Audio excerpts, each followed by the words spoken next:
یہ آپ سی لیں اور یہی پہن کر کل ولیمے میں چلیں گے۔ امی نے کہا ٹھیک ہے دے دیں۔ جیسے ہی ابو نے کپڑے کا شاپر کھولا، امی نے اچانک زور زور سے ہنسنا شروع کر دیا اور بے حساب ہنستی رہی۔ ان کا ہاتھ الٹا ہو گیا، منہ ٹیڑھا ہو گیا، بالکل ایسا لگ رہا تھا جیسے یہ میری امی ہی نہیں ہے۔ ابو نے فوراً مجھے کہا کہ جاؤ دادی کو فوراً گھر لے کر آؤ اور صرف ان سے کہنا کہ کچھ مسئلہ ہے۔ میں فوراً گیا اور دادی کو لے کر آیا۔ اب تو میں خود بھی گھر کے اندر جانے سے ڈر رہا تھا کیونکہ امی کی حالت بالکل عجیب ہو گئی تھی۔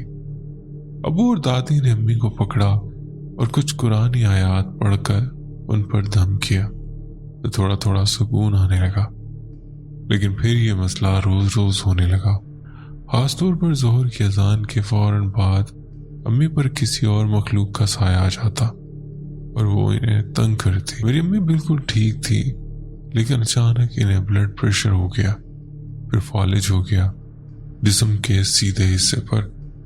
ہم انہیں ڈاکٹر کے پاس لے کر جاتے، لیکن رپورٹس ہمیشہ بالکل ٹھیک آتی۔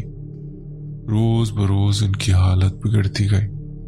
کسی نے مشورہ دیا کہ روحانی علاج کروائیں، جہاں جہاں کسی نے کہا ہم امی کو لے کر گئے، لیکن کوئی فرق نہیں پڑا، بس وقتی آرام آتا۔ اب تو امی کی ذہنی حالت ایسی ہو گئی ہے جیسے چھوٹے بچے ہوں، بچوں سے چیزیں چھین کر کھانا، چاکلیٹ کے لیے ضد کرنا اور بھی بہت کچھ۔ اللہ گواہ عدنان بھائی، ایسی حالت تو کسی دشمن کی بھی نہ ہو۔ میرے ابو نے بہت صبر کیا، کبھی کسی سے شکوہ نہیں کیا، لاکھوں روپے خرچ کیے کہ امی ٹھیک ہو جائے۔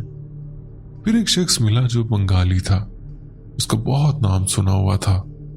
اس نے امی سے حاضری کروائی تو پتہ چلا کہ جس جگہ میری بائک خراب ہوئی تھی وہاں کچرے پر ایک مخلوق بیٹھی ہوئی تھی اور وہی ہمارے گھر تک آ گئی تھی۔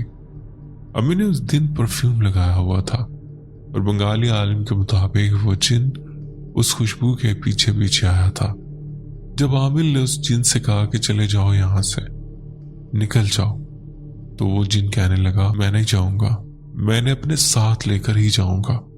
17 فروری 2017 کی رات ٹھیک 3:35 پہ وہ امی کو لے گیا۔ امی کی طبیعت اچانک بہت ہی خراب ہو گئی۔ ہم فوراً انہیں ہاسپٹل لے کر گئے۔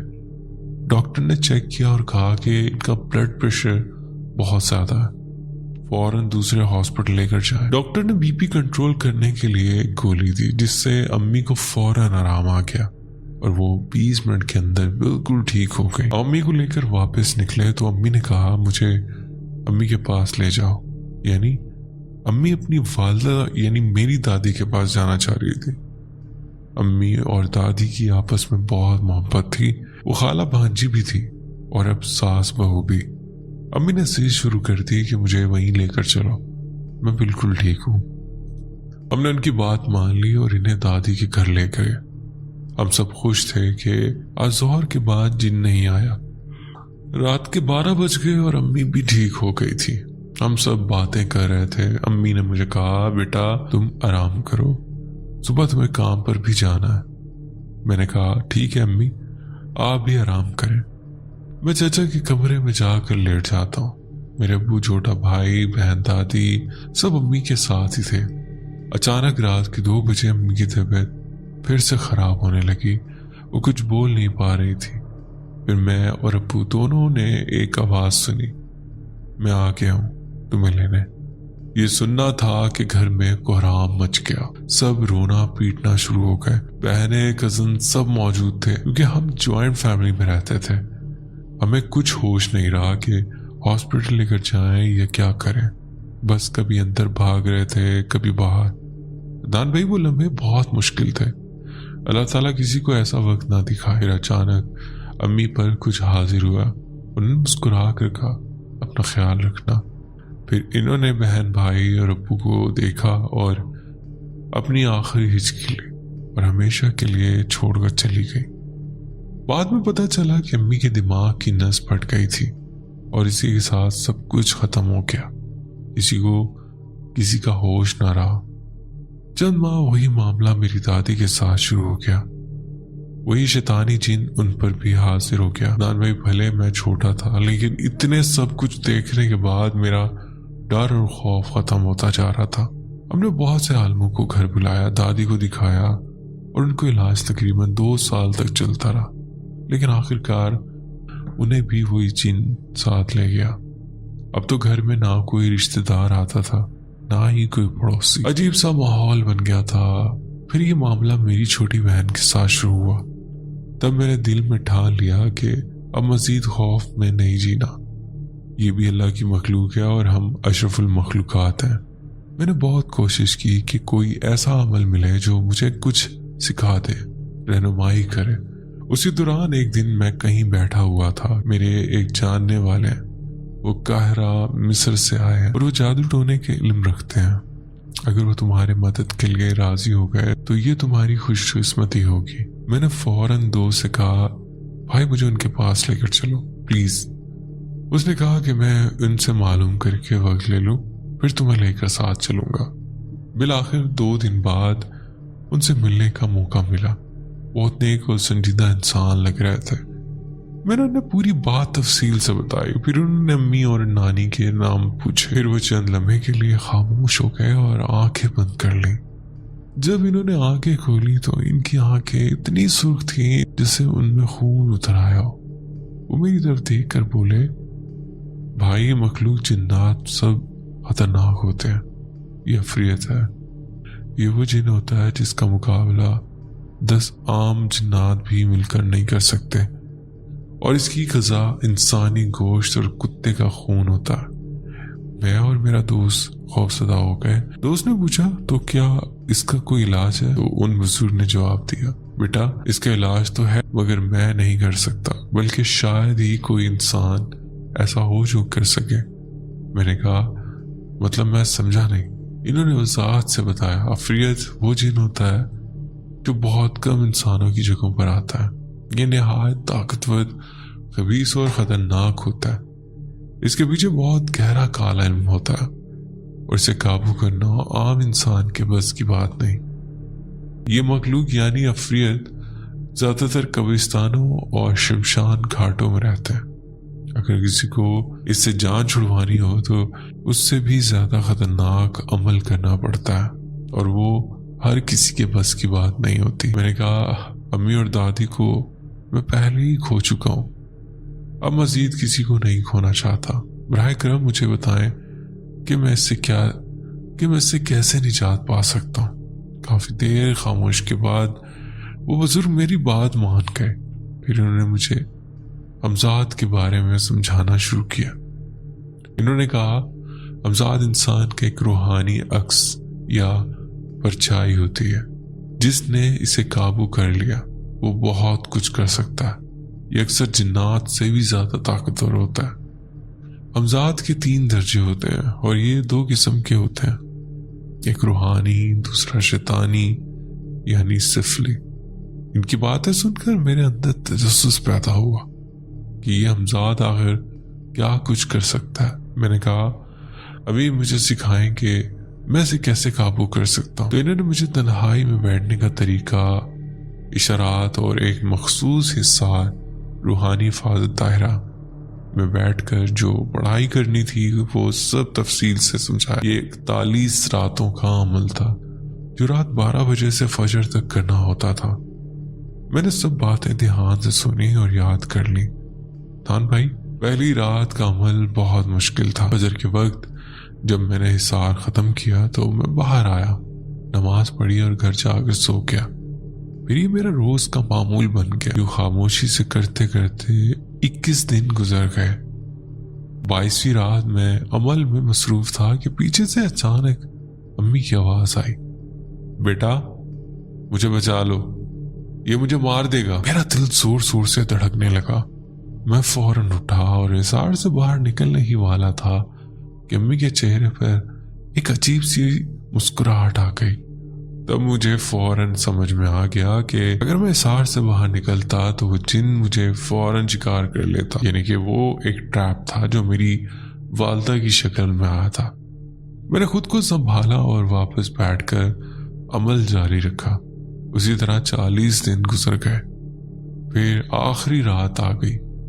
میں بڑی مشکل سے یہاں تک پہنچا. ان دنوں کے دوران جو کچھ دیکھا وہ بیان کرنا مشکل نہیں. شاید ہی کوئی یقین کرے کہ ایسی چیزیں بھی ہوتی ہیں. خیر آخری رات میں نے عمل مکمل کیا.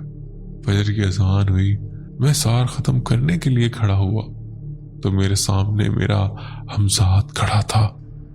ایسا لگ رہا تھا جیسے میں خود کو آئینے میں دیکھ رہا ہوں. شاعر عدنان بھائی، میں نے اس سے پہلے سنا تھا کہ ہمزاد ہوتے ہیں، لیکن میں نے اپنی آنکھوں سے اپنے آپ کو اپنے سامنے کھڑے ہوئے پایا. بہت غصے میں تھا اور تیز آواز میں بات کر رہا تھا. تم نے مجھے کیوں بلایا؟ میں عمل سے زیادہ اس سے خوف زدہ تھا. میں نے کہا مجھے تمہاری مدد چاہیے. اس نے کچھ شرائط رکھی اور میں نے بھی کچھ وعدے کیے. پھر اس کا لہجہ بدل گیا اور وہ میرے بلانے پر حاضر ہوتا ہے. اسے غلطی ہو گئی. میں نے وعدہ کر دیا کہ جب بھی مجھے شدت سے ضرورت ہوگی تو وہ ضرور آئے گا. گھر واپس آیا. یقین کریں اس عفریت کو پتہ چل گیا کہ کیا ہوا ہے. اس کے بعد وہ نہ کبھی واپس آیا نہ کسی فیملی ممبر کو پریشان کیا. میں نے اپنے ہمزاد کو حکم دیا کہ اسے ڈھونڈے، لیکن وہ ناکام رہا. میں نے ہمزاد کا عمل نیک نیت سے کیا تھا، کبھی کسی کا برا نہیں کیا، نہ فضول میں اسے استعمال کیا. آج بھی میرا ہمزاد اس عفریت کی تلاش میں ہے. میں نے بہت سے لوگوں کی مدد کی لیکن وہ عفریت دوبارہ نہ ملا. شکر اللہ کا میری بہن کی شادی ہو گئی. ابو بھائی اور باقی سب خوش ہیں. یہ تھی میری کہانی.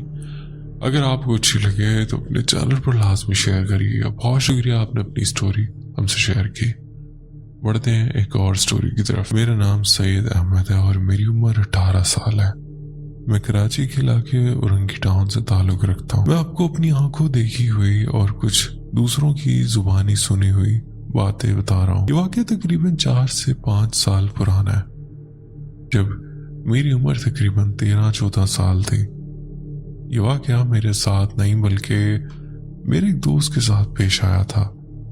میں اس کا نام ظاہر نہیں کر سکتا کیونکہ وہ میرا ہمسایہ بھی ہے اور یہ سب کچھ اس کی سوتیلی ماں کے ساتھ ہوا تھا. تو چلتے ہیں اس کی کہانی کی طرف. میرا نام اسد ہے اور میری عمر 18 سال ہے.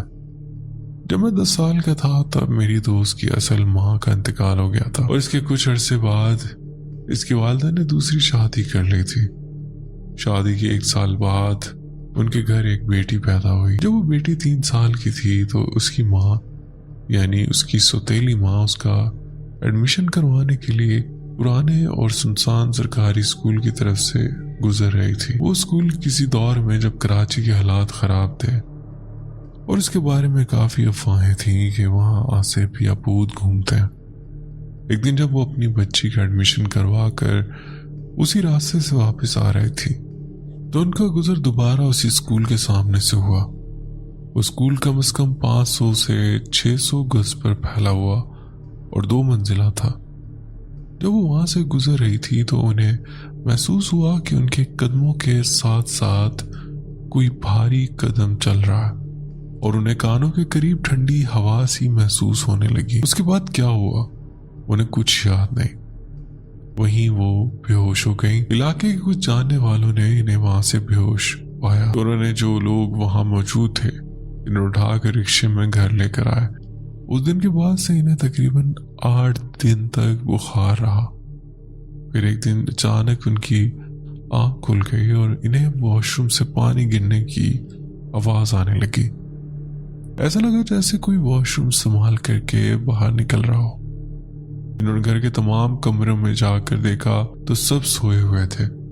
سب کچھ بالکل معمول کے مطابق تھا.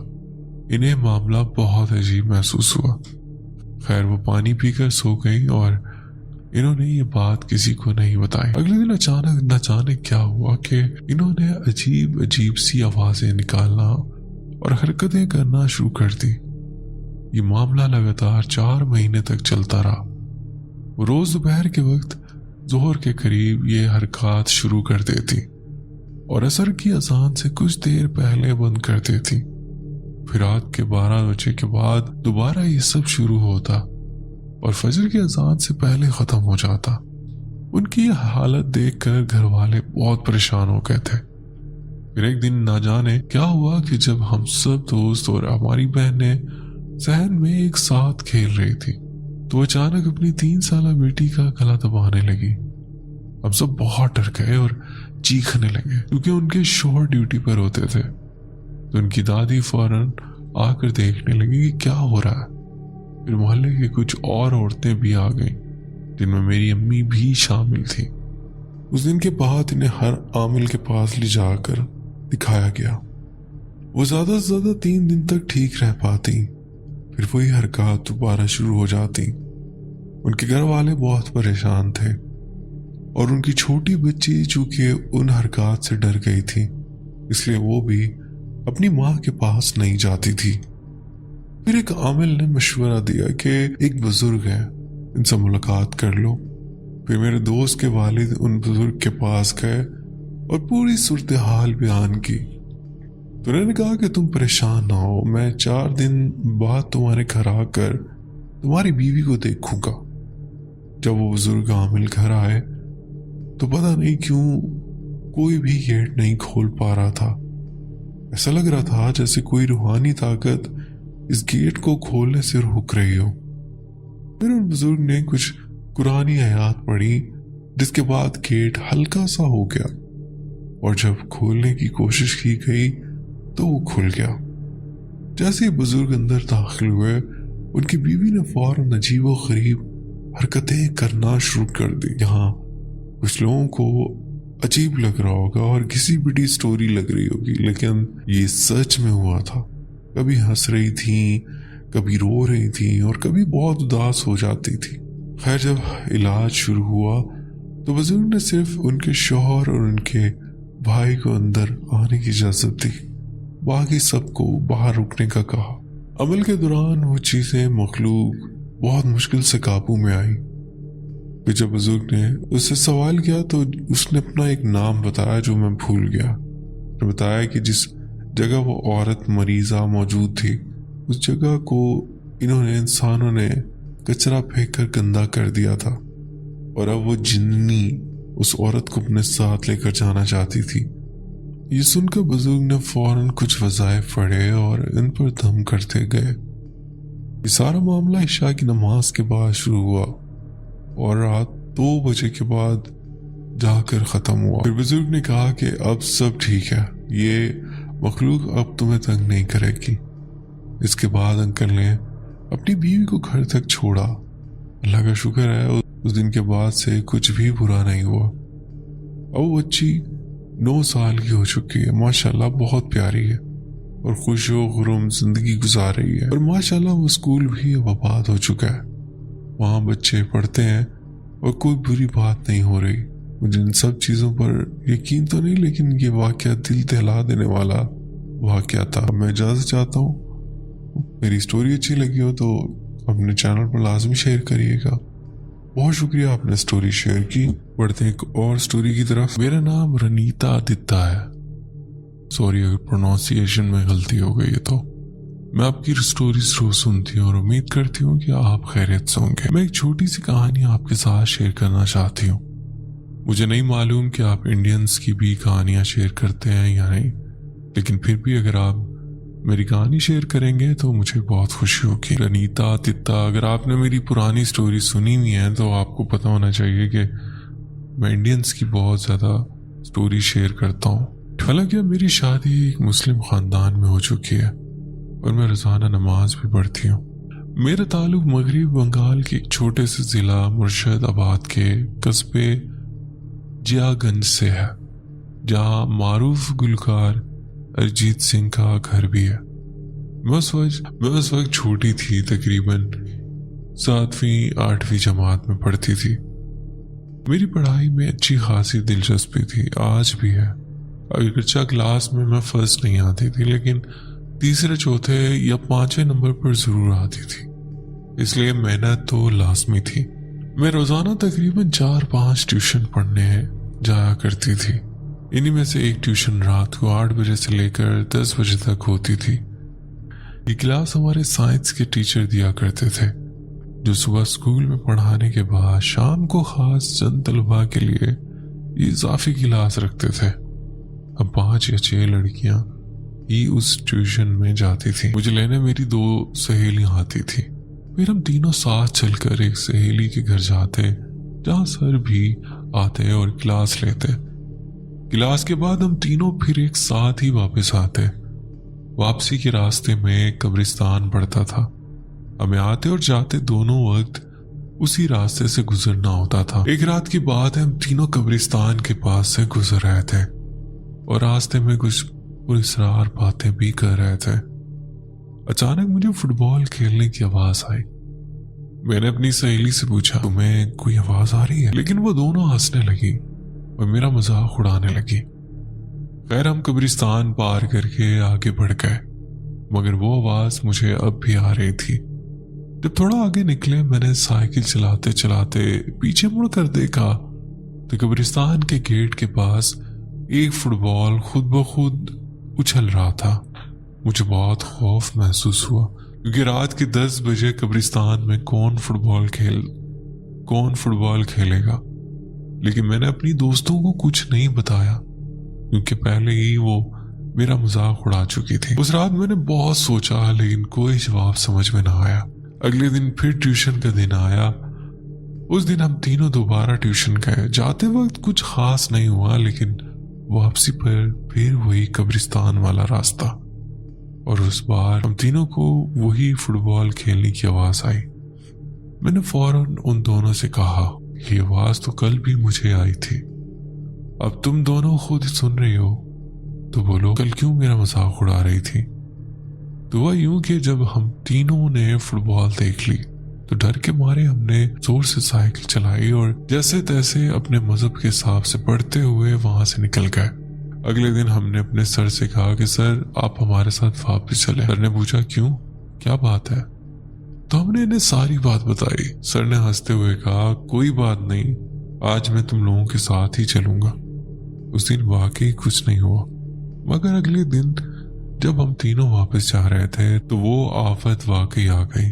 پہلے وہ فٹ بال صرف آواز کرتی تھی، پھر نظر آنے لگی، اور اب وہ فٹ بال قبرستان کے سامنے ہمارے بالکل سامنے موجود تھی، ایک ہی جگہ پر مسلسل اچھل رہی تھی۔ راستہ وہی تھا اور ہم تینوں نے ایک دم سے بریک مارے اور رک گئے۔ ہماری حالت پسینے سے شرابور ہو چکی تھی، آس پاس بالکل سناٹا تھا۔ اس دن ایک سیاسی پارٹی کی وجہ سے علاقہ بند تھا، دکانیں بھی سب بند تھی۔ قبرستان کے گیٹ کے پاس ایک لیمپ پوسٹ تھا اور اچانک وہ روشنی بھی جھپکنے لگی جیسے کوئی فلمی سین ہو۔ اب وہ فٹ بال جو پہلے ایک جگہ اچھل رہی تھی اب بہت تیز رفتار سے ہماری طرف اچھلتے ہوئے آ رہی تھی بغیر کسی کے ہاتھ لگائے۔ ہم تینوں خوف سے کانپتے لگے، فوراً سائیکل گھما کر اپنی اس سہیلی کے گھر کی طرف بھاگنے لگیں، لیکن اب جیسے کچھ عجیب ہونا شروع ہو گیا تھا۔ ایک سہیلی کی سائیکل اچانک دھڑام سے گر گئی، دوسری کی سائیکل کی چین گر گئی اور میری سائیکل جیسے کسی نے پیچھے سے پکڑ لی ہو۔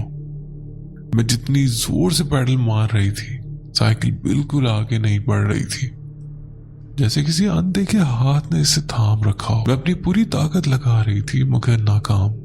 اب ہم تینوں گھبرا کر سائیکل اور بیگ وہیں چھوڑ کر دوڑنے لگے، اور وہی فٹ بال اب بھی ہمارے پیچھے تھی۔ ہم تینوں بھاگتے بھاگتے وہاں پہنچے جہاں سے تھوڑا آگے ہندو مان جی کا مندر تھا۔ یہ وہی جگہ تھی جہاں سے ہم روز اس دوست کے گھر جاتے تھے، لیکن مندر بند تھا۔ پھر بھی ہم اس مندر کے دروازے کے سامنے جا کر ہندو مان جی کو پکارنے لگے، اور فٹ بال جو ہمارے قریب آتی جا رہی تھی اچانک رک گئی اور وہیں ایک ہی جگہ پر اچھلنے لگی۔ ہم ڈرے سہمے اپنے مذہب کے حساب سے پڑھتے رہے، مدد مانگ رہے تھے۔ اسی وقت ایک انکل جی راستے سے گزر رہے تھے، انہوں نے ہمیں مندر کے دروازے کے پاس پریشان کھڑے دیکھ لیا اور ہمارے قریب آ کر پوچھا بیٹا کیا ہوا، سب ٹھیک تو ہے؟ ہم تینوں اس وقت ایک دوسرے سے لپٹ کر کھڑے تھے خوف کے مارے۔ ہم میں سے کوئی بھی انکل جی کی طرف دیکھ نہیں رہا تھا، ہماری زبان جیسے بند ہو چکی تھی۔